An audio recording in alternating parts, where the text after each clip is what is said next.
नमस्कार मंडळी, मी विजया उल्हास गोखले नर्मदा गृहोद्योगमध्ये आपले स्वागत।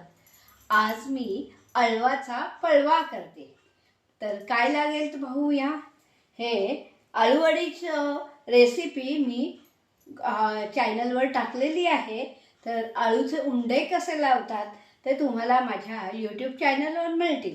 तर तसाच हा उंडा मी घेतला अळूचा आणि तो आता बारीक चिरूया।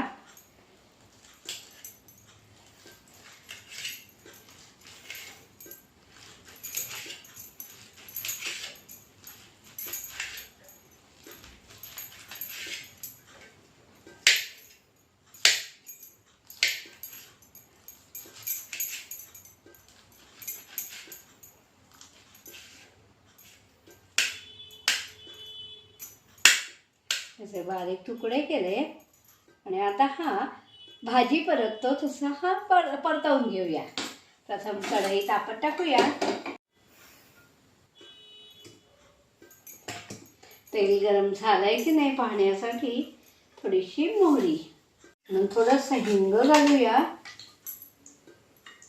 थोडे तीळ स्वादाला, वडीत सुद्धा तीळ घातलेलेच आहेत। थोडी हळद, यात थोडं थोडं घातलं कारण वडीत घातलेलं आहे ऑलरेडी सगळं।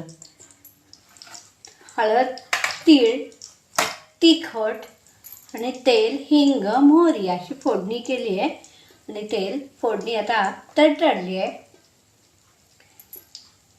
त्यात अळूचा उंडा चिरलेला आपण टाकूया आणि तो परतवून घ्यायचा। यासाठी करण्याचा उद्देश, तळून वडीला तेल जास्त लागतं, हा परतवून भाजी सारखा होतो। भाजी नसल्यास ऐन वेळी काय करायचं, उंडा असेल तर आपल्याला अशी अळवाचा पळवा करून सुकी कोरडी भाजी म्हणून खाता येते।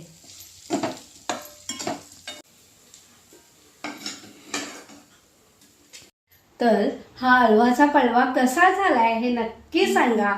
तुम्ही सुद्धा करून बघा। चॅनलला सबस्क्राईब करा, शेअर करा, लाईक करा आणि नक्की अळवाचा पळवा करून पहा आणि अवश्य खा। धन्यवाद।